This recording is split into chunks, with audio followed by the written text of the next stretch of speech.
And it's Toronto Stevie Live. How's it going? I guess there's no IYH this week, so I'm going to give you the Raw report plus some bonus coverage. I also watched Smackdown from last week, and I watched some AEW Dynamite. So, thought I'd give reviews of all of these and some thoughts. Also, some breaking news from WWE injury update. Chelsea Green is injured and may miss WrestleMania. Braun Breaker had hernia surgery, and whether or not he misses WrestleMania depends on whether or not he can recover. So let's get into it. First, also like and subscribe to my channel. Let me know if provide some chat feedback on my videos, and let's get into SmackDown from last week. February the 6th, SmackDown came from Charlotte, and you had McIntyre coming out, and this was following Roman Reigns announcing that he was going to pick CM Punk for his WrestleMania opponent. And then Punk and Reigns had this in-ring segment in which they just were talking about Drew McIntyre. So I was kind of anticipating what Drew was going to say on this SmackDown. But before Drew can even get to the ring, Cody Rhodes attacked him in the aisleway, and they had a brawl, and the WWE officials had to break it up. Cody then grabbed a microphone and basically said, "Things will never be the same. You may have eliminated me from WrestleMania, but and that he can't point to the WrestleMania sign." So he says that the two men he respects on Monday, CM Punk and Roman Reigns, have declared their match. So he's gonna, he knows what WrestleMania means to him and what he means to WrestleMania. So he asked the fans, "What do you want to talk about?" And he also mentioned he was born down the street, and that Arn Anderson and Manny Fernandez, the Raging Bull Manny Fernandez, were in the waiting room. His sister was in the waiting room, and so the fans are cheering Cody along. But he basically says to Drew McIntyre, "Drew, you were mad that he was WWE champion, but this sounds like scripted writing, actually." But he tells Drew McIntyre, "You won't even make it to WrestleMania." And then we go backstage. WWE's #1 backstage interviewer, your favorite and mine, Kathy Kelly, is backstage with Kiana James and Julia. They're going after the tag team titles. Back into the ring. Io Sky's music hits. Coming back from the commercial break, it is the WWE Women's Tag Team Championship match, the first match of the night. Rhea Ripley and Io Sky defending the titles against Julia and Kiana James. The heels did get some great offense, but ultimately it was the baby faces. Rhea giving a headbutt to Kiana James. But Io Sky, I think she hit the over the moonsault. No, Rhea hit the riptide first, and then Io hit the over the moonsault and got the win. So the tag team champions Rhea Ripley and Io Sky retain their tag team titles. We have a backstage encounter. Ilya Dragunov and The Miz. They have a confrontation. I think The Miz wants to accept Carmelo Hayes' open challenge, but and so Hayes, I guess he accepts. And so coming back from the commercial break, it is the US Championship Open Challenge, Carmelo Hayes versus The Miz. These were former tag team partners, Mello Don't Miz, but now they're opponents in yet another match. This went through a commercial break, and I think Carmelo eventually hit. Miz was going for the skull crushing finale, but Carmelo Hayes rolled through, hit the first 48, and pinned the Miz 1, 2, 3 in the middle of the ring. Winner and still U.S. champion is Carmelo Hayes. Go cut the backstage. Kathy Kelly is with Tiffany Stratton, and Tiffany. Tiffany basically wants to go back to WrestleMania, and that SmackDown runs on Tiffy time. Chelsea Green and Alba Fire come in, and it looks like coming back from the commercial break. There's a video of Bo Dallas in the rocking chair talking to Solo Sikoa. And then we cut back to the ring for an Elimination Chamber qualifying match with the women. It is Lash Legend versus Chelsea Green versus Tiffany Stratton. This was the match where Chelsea got injured. At one point, Chelsea went for the Rob Van Dam Coast to Coast. You had Tiffany Stratton and Nia Jax were, they weren't in the corner. They were kind of sitting on the ring apron, or sitting on the mat next to the ropes, and Chelsea jumped up on the top turnbuckle and went for the coast to coast, and she hit it, but it was later. Stevie Richards had a good breakdown of this, where Chelsea's legs, the angle she was going in, was on a downward trajectory as opposed to a horizontal one, and she suffered an ankle injury and could miss WrestleMania because of it. Nonetheless, she did try to continue with the match, but clearly she is injured, and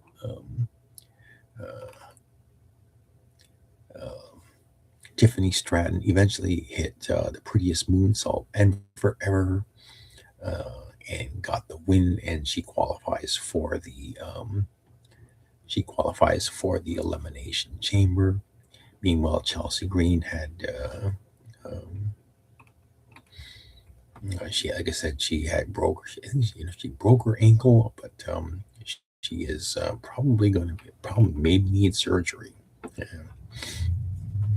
Kathy Kelly is backstage with Randy Orton. He said he's not happy with what happened at the Royal Rumble, so he's in the Elimination Chamber.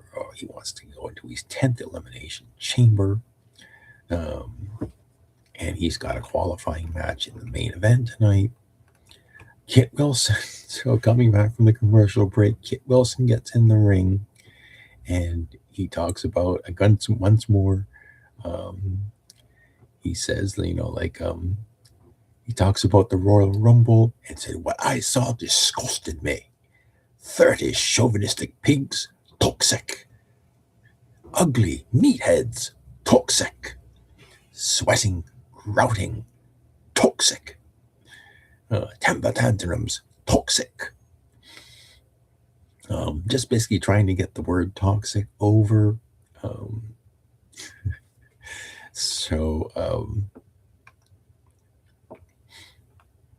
He says he's the toxic to toxic masculinity, and his name is Kit Wilson. And then Oba Femi comes out, and this was a very short match. Oba Femi just destroyed Kit Wilson and hit him with a power bomb and pinned him 1, 2, 3. Very quick match. Backstage, you have R-Truth and Damian Priest watching.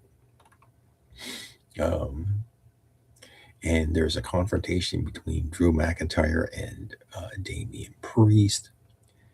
So then coming back from the commercial break, Drew tries again to come down to the ring and cut a promo. Only this time he's attacked by Jacob Fatu, and Jacob Fatu runs off Drew McIntyre. And the WWE officials try to calm Jacob Fatu, but Jacob Fatu, I think he took out a few of the officials. So Drew McIntyre runs off again for a second time. Coming back from the commercial break, GM Nick Aldis kicks Jacob Fatu out of the arena. We go back into the arena. Shinsuke Nakamura and Tama Tonga have a match. And I believe this one, it was Tama Tonga hitting the cutthroat move and pinning Shinsuke Nakamura. So I'm not sure if Shinsuke is just kind of like riding out the rest of his contract and putting people over, because although he's having some good matches, he's not winning anything. So I don't know. They have to look up whether or not Shinsuke's contract is he's going to be leaving WWE again pretty soon. You just don't know. Backstage, you have the Motor City Machine Guns and Fraxium. And yes, now that you know that Tommaso Ciampa has gone off to AEW, Johnny Gargano and Candice LeRae are there by themselves. And you have, so there was this quick segment, and then Kathy Kelly is with Io Sky and Rhea Ripley, and they're celebrating the fact that they retained their tag team titles. But he said they're going to take the momentum into the Elimination Chamber qualifiers on Raw, and then they're confronted by Nia Jax and Rhea Ripley. So whether singles or tag teams, these four are probably going to be there's probably going to be a tag team match down the road. Back from the commercial break, a dejected Kit Wilson confronts Matt Cardona and Apollo Crews. Remember Apollo Crews? I guess he's still on the Smackdown roster, still working for WWE. Haven't seen him in the ring in a long time, but he's still there. But anyway, Kit Wilson tells Matt Cardona, it's your fault. Maybe there's, I don't know, there's going to be a match for Cardona down the road against him. I don't know. Back in the arena, Nick Aldis introduces Liv Morgan. She comes out with Raquel Rodriguez, and I guess this could have been to announce who Liv was going to face at the Royal Rumble. She says she's got a big decision to make and not much time to make it. She could choose to face Stephanie Becker for the Women's World Championship, or she could choose to face Jade Cargill for the WWE Women's Championship. She's thinking really hard about it. And this brings out Jade Cargill. And Jade Cargill comes down to the ring and she gets into their faces. Liv Morgan and Raquel Rodriguez quickly, and there's a stare down with Raquel Rodriguez. And so, the long and short of it is, I think Liv Morgan didn't really make a decision because Jordan Grace came down. And eventually this Nick Aldis made a tag team match. Liv Morgan and Raquel Rodriguez taking on Jade Cargill and Jordan Grace.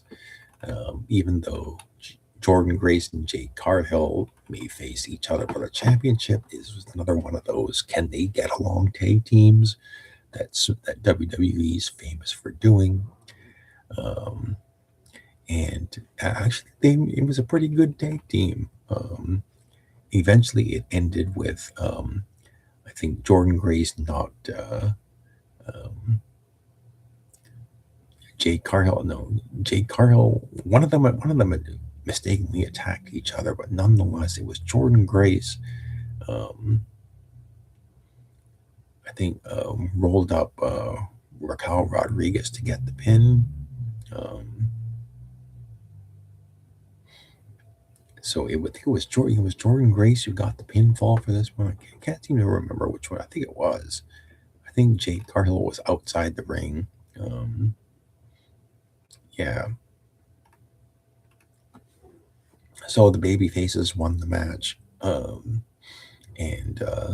Raquel Rodriguez, after losing that street fight last on Raw, she loses again in the tag team match. Backstage, Sami Zayn is with Rey Fenix. They're confronted by Trick Williams. Come back from the commercial break. Nick Aldis is with Jake Cargill and Jordan Grace. And he basically says, next week on SmackDown, these two are going to wrestle each other for the tag team titles. So for the third time back in the ring, Drew McIntyre comes out and he finally gets his time to speak, because it looks like Jacob Fatu has been kicked out of the arena and Cody Rhodes is gone too. And he said he crushed Sami Zayn. It'll happen to anybody who gets in the ring with him. He talks about what happened on Raw, in which Roman Reigns and CM Punk had their comments. And but he says, I went through hell to get this title. I never quit when times are tough. I never went part-time. He didn't leave when the world shut down, referring to his first title reign during the COVID-19 pandemic. He mentions the Sabbatinos, the Hogans, the Bret Harts, the Shawn Michaels, Dusty Rhodes, Triple H, Stone Cold Steve Austin, and The Rock. I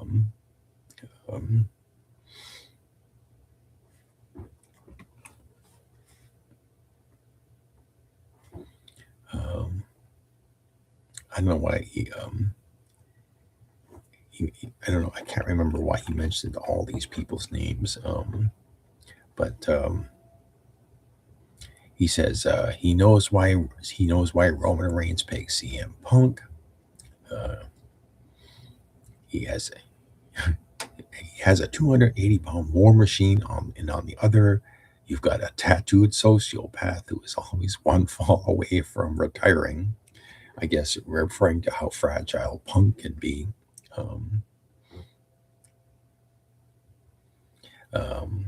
So Drew basically says that without his family, meaning Roman's family, he could beat Roman Reigns.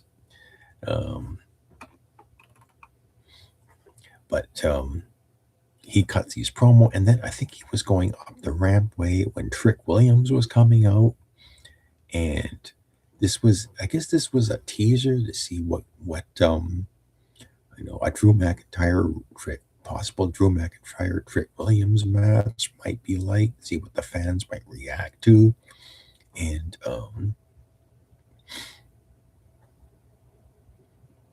so I think Trick came down to the ring.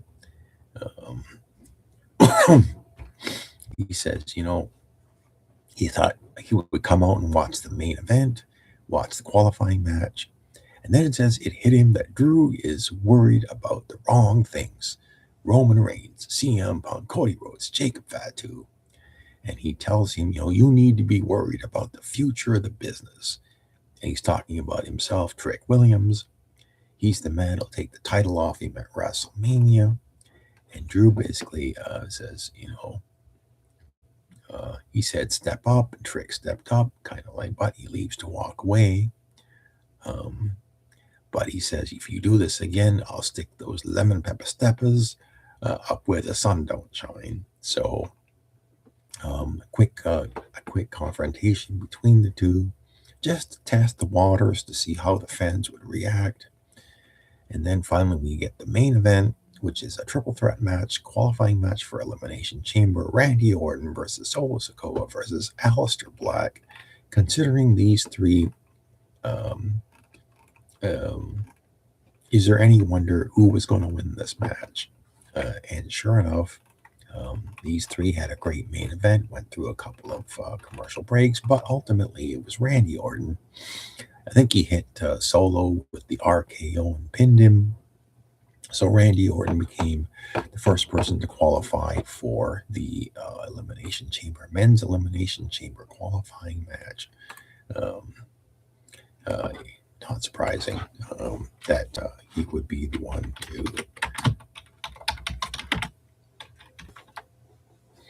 Not surprising he would be the one to qualify for the Elimination Chamber. So then, flash forward to Monday Night Raw. This one came to you from Cleveland, Ohio, the home of The Miz and Logan Paul.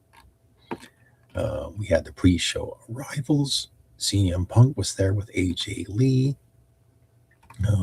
Becky Lynch arrives. I think the tag team champions arrived. Michael Cole and Corey Graves are on commentary. And they basically Michael Cole announces that, Braun Breaker has been injured in a training session. They said he's out indefinitely, that he underwent surgery. I think it was it Dave Meltzer or Sean Ross Sapp, one of those people, said it was like a hernia surgery, and that, he's had that surgery. He could be out 4 to 6 weeks. He could be back in time for WrestleMania. That remains to be seen on how quickly Braun Breaker can heal from the injury. So Becky Lynch comes out to start the show. She's angrily charging to the ring. She's heavily into this character. She gets in the ring, paces. This is something we've seen from Becky Lynch multiple times. She says she came out to make a big announcement. She says she wants to overthrow the corruption of the Royal Rumble. And then she saw someone had come back to the show, and that's AJ Lee. So AJ's music hits. Once again, AJ comes out, skipping around the ring, and eventually she gets up on the ring apron and into the ring. And Becky Lynch, who's heavily into her character, says, "What are you doing on my show?"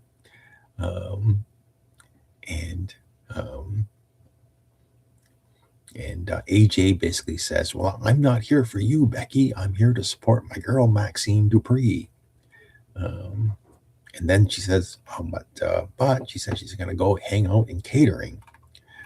So Becky says, "I know what you're trying to do. You're trying to be cute. Those stupid eyebrows. But you're not cute. You look like a little chihuahua yapping in the ear and running her and ruining her life." AJ asks, "Well, how am I ruining your life? I haven't done anything except beating you at WrestleMania. Oh, and at War Games. But other than that," oh, hey, well, yes, I cost you the title against Maxine Dupree. Just running down Becky's misfortunes, but nonetheless, Becky did regain the title. So, she does mention that Becky got her title back, but it's just water under the bridge. So Becky asks AJ Lee, "What is it? What is it gonna take to get rid of you?" And so they talk about the fact that Elimination Chamber is taking place in Chicago. Now, called Chicago AJ's hometown. I can't remember if that's true or not. I know it's CM Punk's hometown. I can't remember where AJ Lee is from. But nonetheless, this is where the direction it's going. I think Adam Pearce later made this official for Elimination Chamber. But nonetheless, that's why AJ came down to the ring. She wants to take on Becky Lynch in a one-on-one match for the title. We get a backstage segment: Bronson Reed and Austin Theory, Paul Heyman and Logan Paul. In the concourse, the Usos are there, and they have a long entrance coming back from the commercial break. It is the World Tag Team Championship match. The Usos, Jimmy and Jay, defending the title against the Alpha Academy, Otis and Akira Tozawa. Akira Tozawa hit another one of those high sentons. Beautiful thing to see. He went for the pinfall, but nonetheless, the Uso kicked out. I think the Usos eventually hit the 1D and pinned, or was it a double spear? Yeah, then they hit the 1D on Otis for the pinfall and retained the titles, but nonetheless, they congratulated the opponents on a good match. Then we get Mr. Charisma himself, Byron Saxton, who normally works on SmackDown, was working Raw this week. Anyway, he gets into the ring to congratulate the Usos and basically says, they're on the road to WrestleMania and what's next for them. And that's when Jey Uso gives respect to their opponents. And Jimmy says, they're going to remain the best tag team on the road to WrestleMania. And I'm not sure, again, I'm not sure where this is going, whether or not any of the Usos have Elimination Chamber matches or not. They didn't. Excuse me, I'm trying to lose my voice. There's a video last week on Raw with Punk and Reigns, and that they're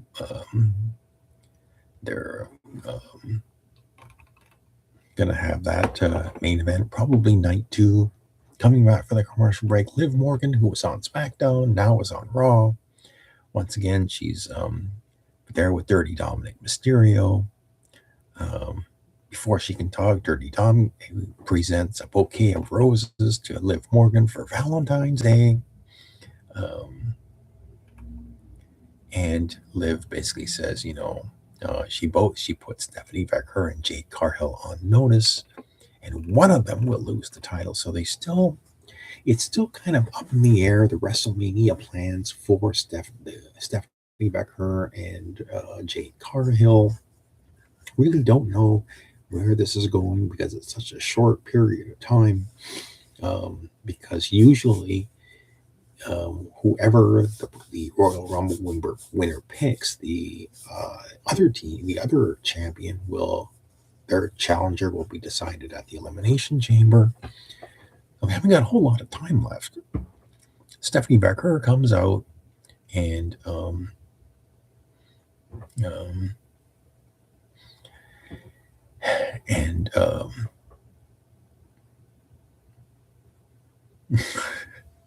now Stephanie Becker, her speeches are her English is very bad, so she doesn't talk English very much. She's better at Spanish, so she talks to Dirty Dom in Spanish, and I think eventually she slapped him.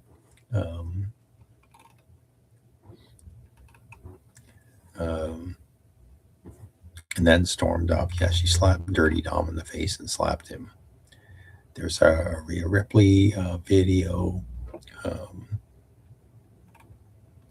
then coming back from the commercial break, it's the Elimination Chamber qualifying match triple threat. Lyra Valkyria versus Ivy Nile versus Rhea Ripley.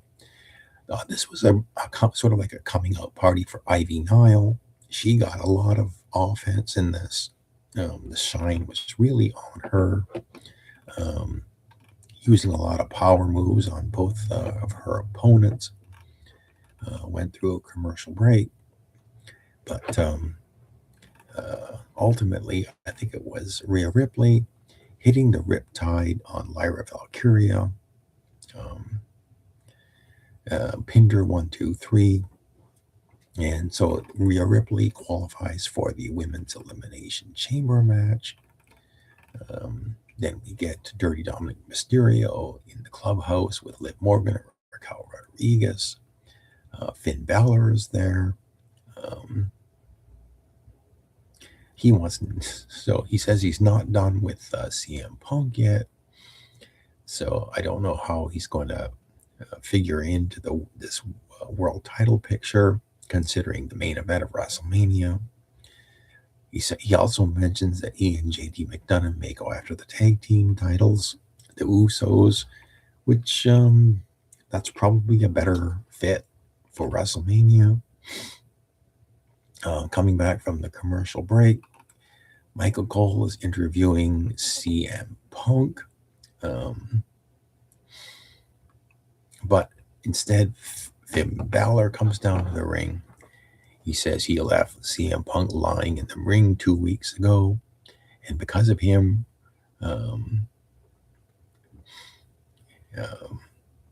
Punk is hurt because of him. He wants to take on Roman Reigns because he mentions he's not an afterthought. He's not going to be pushed around. He wants to take on CM Punk at the Elimination Chamber. Right in Chicago, he wants to beat Punk on his home turf. Adam Pearce comes out with security and says they're not doing business like this, even though they have done business like this in the past. Nonetheless, he wants Balor to leave. He doesn't want it to get ugly. Punk comes down to the ring, and he's got a microphone, and he wants he wants to take on Finn Balor. He wants to take on Finn Balor right away. Nonetheless,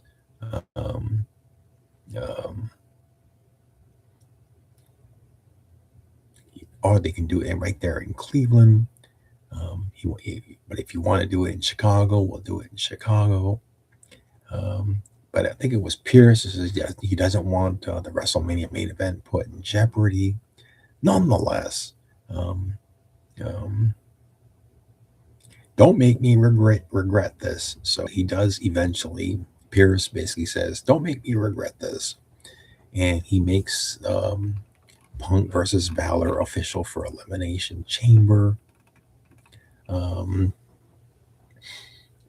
I don't know why they made this match. Everybody knows that the WrestleMania main event will be Punk versus Roman Reigns.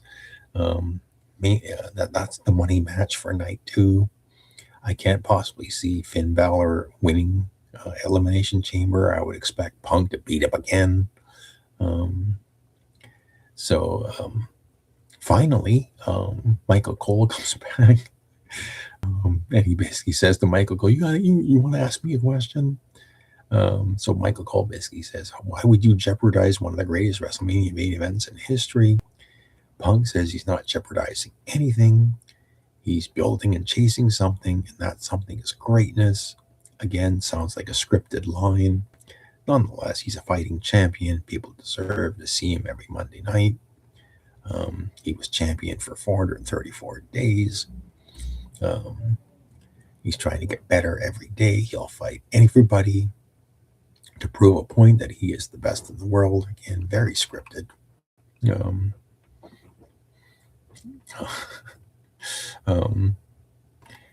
And he ends the segment by saying, "This shit ain't gonna happen." Yes, they let that word slip through on his promo. Nonetheless, he says about Roman Reigns. Roman Reigns says he hates him, but I don't think you hate me. What you hate is what Punk says. What you hate is what I'm trying to build. You hate knowing you can't do a damn thing to stop it. There's one way WrestleMania ends, with the ring announcer announcing him as still the World Heavyweight Champion. So we cut backstage. Adam Pearce is with Finn. So Adam Pearce tells security to get Finn Balor out of the building. Then the Vision confronts Adam Pearce. And Heyman confronts Adam Pearce and says that Breaker's injury, it's your fault.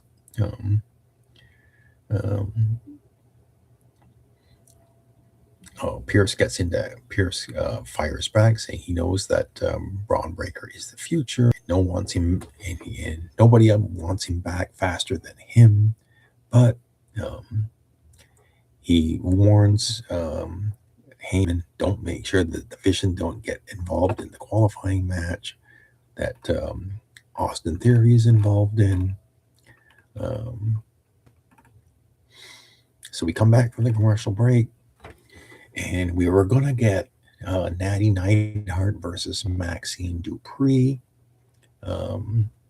But this one ended in a double count out. It was only a few minutes because he spilled out onto the commentary table, and the referee had a double count out, and Natty kept beating on Maxine Dupree, which brought out AJ Lee. AJ Lee came down and she ran Natty off, and she was helping Maxine get to the back. And I heard the crowd roaring, and I thought that Natty was coming back, but it wasn't. It was Becky Lynch. Becky Lynch basically posted AJ Lee and then celebrated. So this one certainly looks like this one's had to do a confrontation at Elimination Chamber. They're making another match. So LA Knight, there's a video of LA Knight. He's in the main event. Coming back from the commercial break, it's a tag team match. Los Americanos, Bravo Americano, Rayo Americano are taking on Javon Evans and the original El Grande Americano. Basically, Chad Gable under a mask. And this time, Javon Evans, again, a lot of shine for him. But I think it was the original Americano won the match with a diving headbutt to one of the, I think it was Bravo, pinned him 1, 2, 3. And so now I guess Chad Gable, the original El Grande Americano, is a babyface, at least temporarily. But I have a feeling eventually he's going to turn heel again. That's just my gut reaction to what I'm seeing on Raw.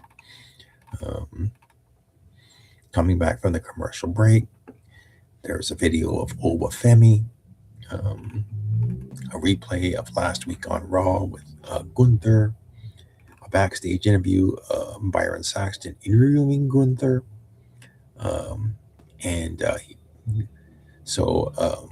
Gunther basically says that next week he's going to be in an Elimination Chamber qualifying match. He's going to win it and eventually win the world title.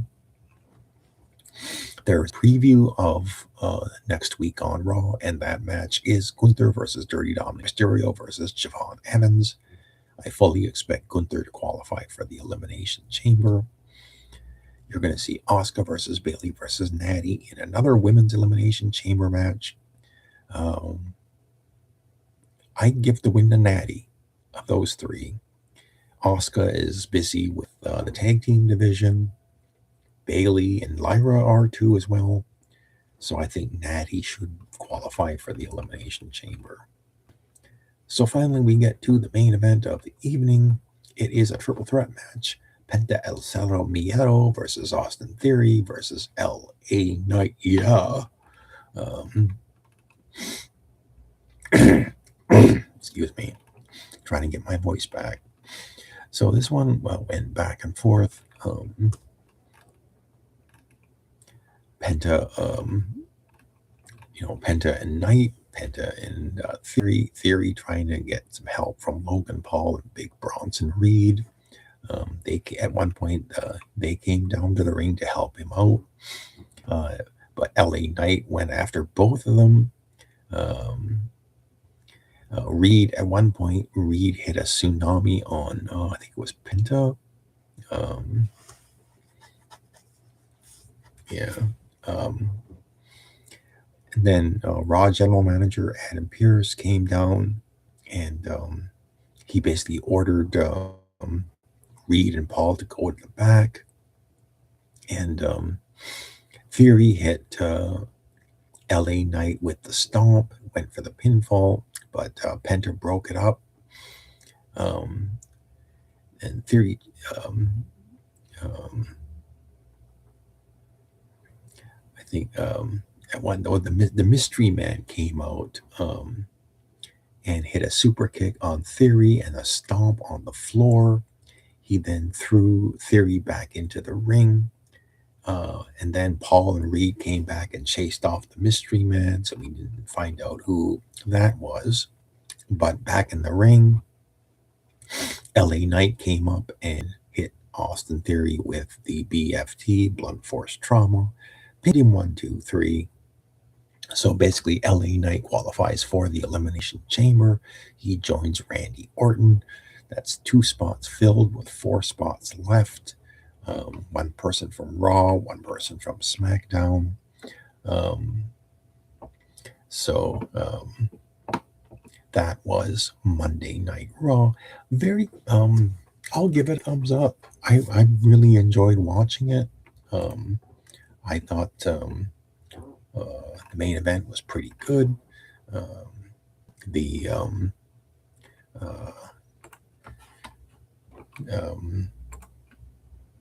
the intrigue of the Mystery Man continues.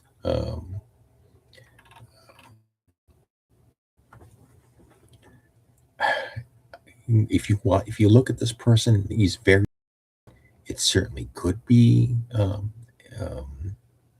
Owens. Definitely, I don't think it's Chris Jericho. People are kind of wondering, where is Chris Jericho? Is he coming back to WWE or not? But right now, they're probably.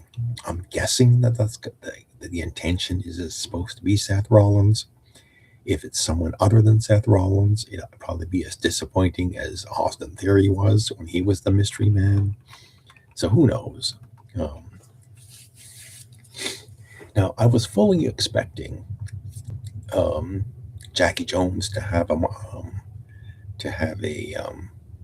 in your head after Dynamite on Wednesday night. However, he didn't have that show. So I watched Dynamite, fully expecting to talk about Dynamite on afterwards, but he didn't have that. So I'll do an AEW Dynamite review. Hadn't seen Dynamite in quite a while, but I was up there to watch it, and I know that the commentary table is featured Bryan Danielson, which people have been ratting on him. Is not a very good commentator.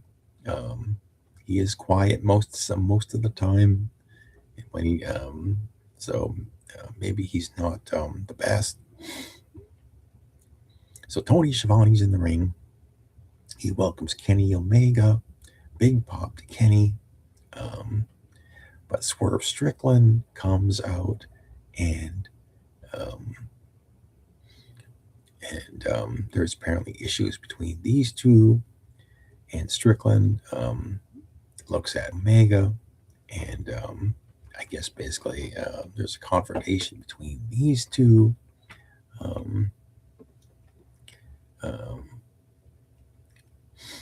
I think Strickland mentions, "Oh, Kenny, like you're supposed to be the god of professional wrestling," whereas he says he's clawed his way to the top. Where were you, Kenny? Nowhere to be found. You pop up here and there. You show up at the Tokyo Dome.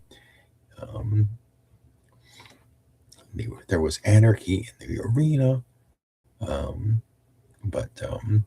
Well, Swerve says, "Well, I'm at the top. You're either injured or hospitalized or suspended." So I guess Kenny comes back. He says, he says, "I never called myself the god of professional wrestling. people gave him that name, and if the people want to believe in him, that's fine. That's but nonetheless, he's going after the world title. Yeah, this one went on and on and on and on and on. That's just because eventually, I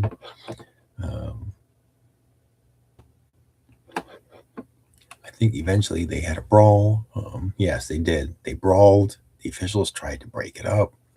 Um, um,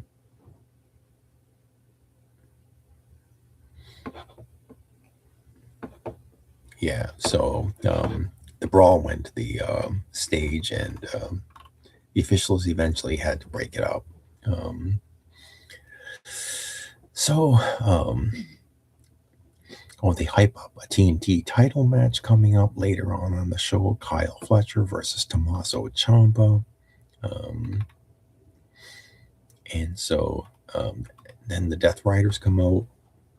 So the opening segment took a long time. So eventually, finally, we got a wrestling match.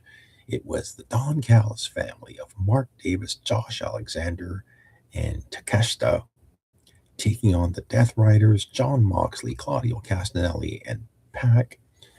It is kind of odd, I guess, by default. The baby faces in this match were the Death Riders, because, as I was saying in your head, all Don Callis has to do is come out to the ring. Doesn't even have to say anything. As soon as the fans see Don Callis, they start booing, and by extension, anybody who is with Don Callis is going to get booed. And that kind of by default made the Death Riders the baby faces, which is kind of odd considering they were the number one heel faction in AEW, considering they were putting plastic bags on people's heads, including Bryan Danielson's. So Bryan Danielson is in this strange position of being a commentator in the commentary team, and he has to comment on these guys who put a bag over his face, and hear the fans cheering them. That is kind of bizarre, but nonetheless, these 6 people had a tag team match, went in the ring, out of the ring.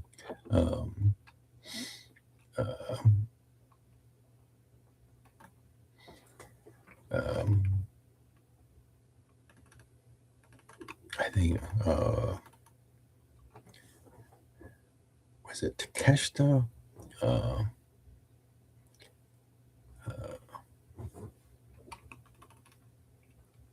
Well, they were talking about how Moxley was beat the one-on-one records of Takeshita and Moxley.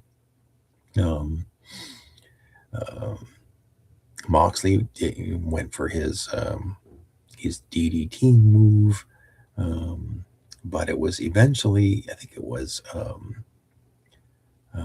Moxley and Josh Alexander. Yes, he hit the DDT Death Rider move on Josh Alexander and pinned him 1, 2, 3. And the winners of the match were the Death Riders.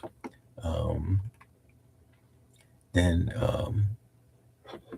coming back from the commercial break, they went straight to another match. It was Tommaso Ciampa defending the TNT Championship against Kyle Fletcher. Tommaso Ciampa, he was in WWE, he disappeared, and then next thing you know, he shows up on AEW, and immediately I think he took on Mark Briscoe for the TNT title and won it on his opening night. So this was his first title defense against Kyle Fletcher. And really, he was just spoiler alert, Tommaso Ciampa was nothing but a transitional champion because even though Don Callis and Lance Archer were at ringside, they didn't get involved because it was Kyle Fletcher.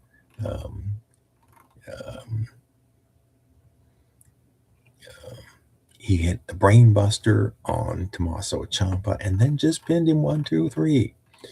And so he came in, he celebrates, he's the new TNT champion. So Renee Paquette came into the ring, came to interview him at ringside. Kyle Fletcher says, I made good on a promise. He's going to go home with the title. He's going to defend the title in his hometown because they're going back to Australia, I think. This brought out Mark Briscoe, who congratulates Fletcher, and he basically wants to challenge Mark. He wants a return match to try to get the title back, only against Kyle Fletcher.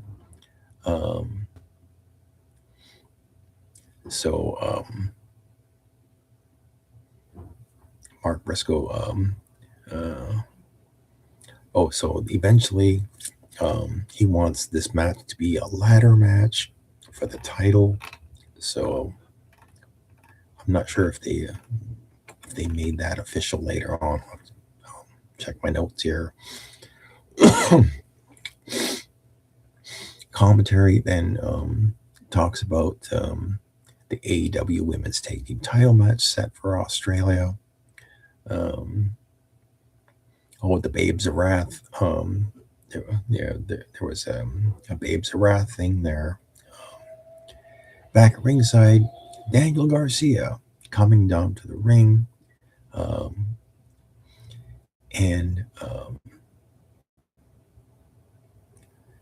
I'm not quite sure who some of these people are. There was somebody else called the Clark Connors. And so we get a tag team match. It was Orange Cassidy and Roddy Strong versus Daniel Garcia and this Clark Connors person. But I think it was Orange Cassidy hitting the Orange Punch, or was it the Slumdog Millionaire? I think it was the Slumdog Millionaire. And then Daniel Garcia comes back, gets the advantage on Orange Cassidy. Orange Cassidy's fighting back.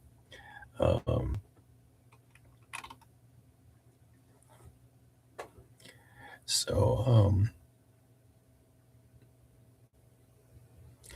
it was Orange Cassidy was reaching out for a tag from Roddy Strong, but Roddy Strong just refused to be a part of the match and then just started walking back up the rampway.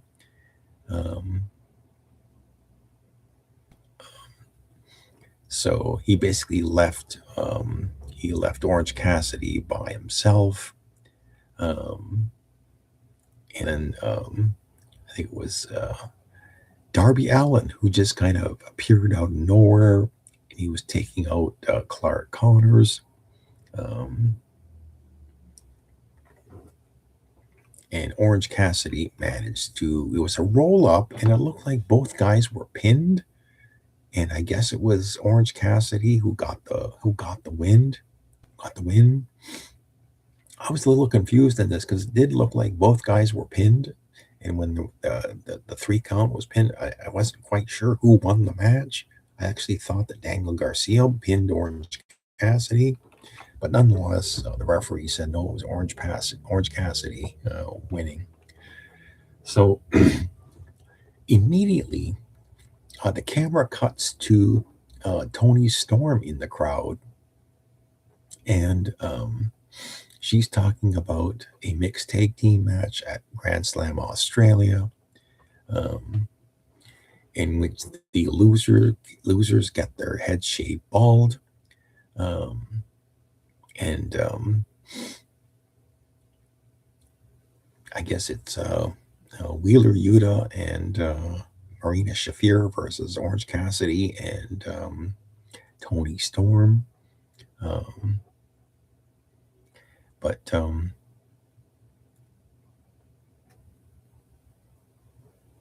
it was Marina Shafir bringing out Mina Shirakawa, and I think they, while Daniel Garcia was beating up Orange Cassidy, Wheeler Yuta cut off a strip of Mina Shirakawa's hair. Yeah, on the entranceway. Yeah. So there's a backstage segment with Andrade El Idolo and Don Callis, and they're hyping a match against Kenny Omega, which will take place next week on Dynamite. And so Don Callis hypes Andrade as a future AEW World Champion, and says Hangman Adam Page is the next step on the journey to Grand Slam Australia. Adam Page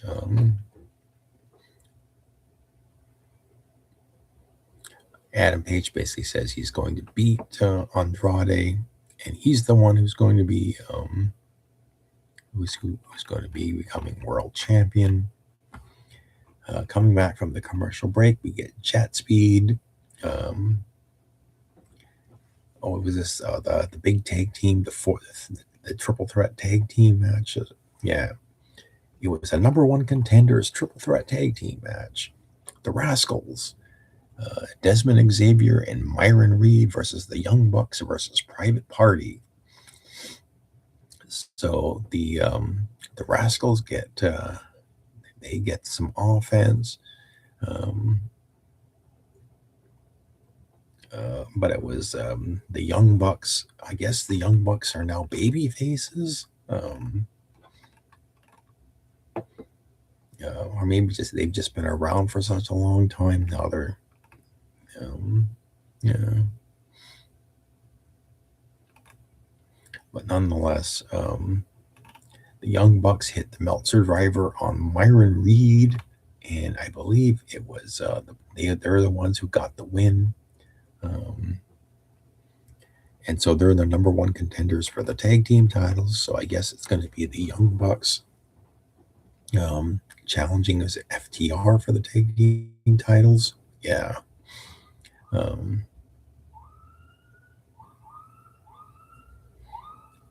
So as soon as the match ends, FTR comes down to the ring.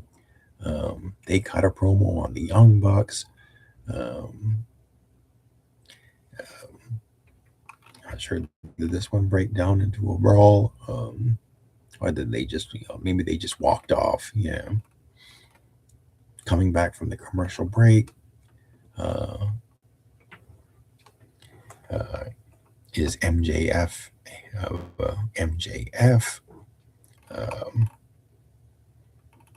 So what was the main event here? Chris Statlander against Thekla. So they did throw a little swerve. Not a reference to Swerve Strickland, but Swerve in this.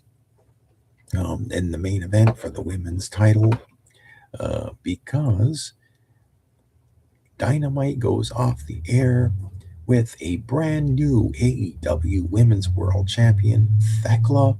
Not really sure who this person is. I don't watch a lot of AEW, but she is the new women's champion. I guess she's a member of some group, the Sisters of Sin.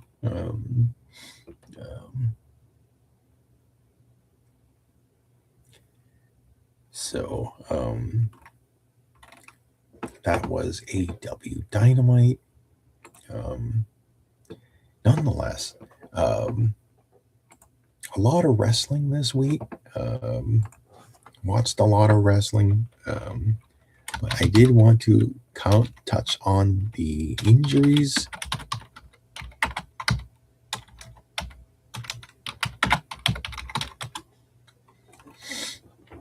Chelsea Green. So I think it was, Stevie Richards did a nice review of Chelsea Green's injury, and he was speculating that it's possible that, Chelsea, there was this comment on AEW Unreal, in which Triple H was basically saying that there was a ceiling for Chelsea Green, that she could only go so far before, and it was never going to be like a main event star, even though Chelsea is one of the hardest workers in WWE. And I'll admit, when she started, Chelsea just kept losing match after match after match. Eventually, she started winning matches and winning titles, a U.S. title. She works hard at what she does, and she does give it all. So, nonetheless, Stevie Richards was speculating that Chelsea was trying to get herself noticed by trying to do the Van Terminator, the coast to coast, and she made a mistake and is going to be injured. So it doesn't look good for her. She's probably going to be out for WrestleMania. And I just want to say, I think even Chelsea has confirmed it. Yeah, she suffered a broken ankle. So she actually broke her ankle when she came down on that coast to coast. And so she's probably going to back. She's probably going to. She was one half of the AAA mixed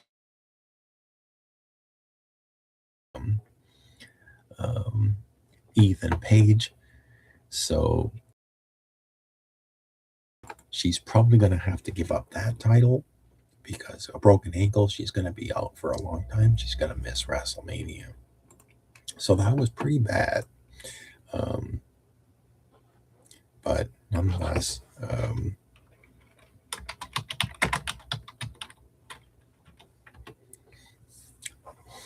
that was so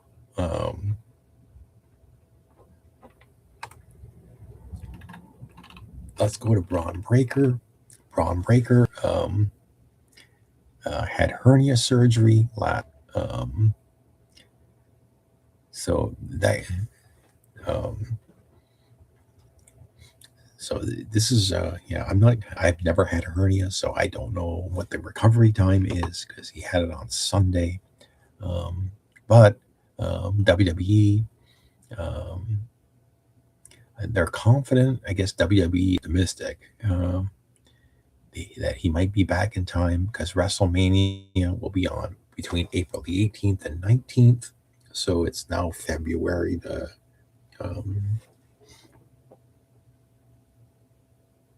it's now February the 12th. So February, March, April. So he's got 2 months, 9 weeks, 10 weeks, or 8 to 9 weeks, I guess, to recover. He could be back in time. Not sure if he'd be healthy enough.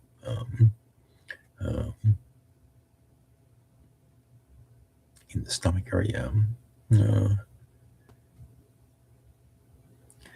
Because on Raw, Michael Cole did say he's out indefinitely. So, it says the recovery time, hernia surgery can vary from 4 to 6 weeks to 10 to 12 weeks. Oh, so I don't know. It all depends on how quickly Braun Breaker can recover from the injury. If it's like 4 to 6 weeks, if you're very optimistic about it, it's quite possible he could be back for WrestleMania. But if it's longer, 8 to 10 to 12 weeks, he could be out. He could miss WrestleMania. So we're just going to have to wait and see what happens there. So I don't think there's anything else. But nonetheless, thank you very much for watching. I will post this and share it out. Leave some comments. Let me know what you think. Like and subscribe to my channel. I'm trying to grow it. Wrestling, news, entertainment, whatever comes up. But I'll post this up. Thank you very much. And I will say good night, everybody.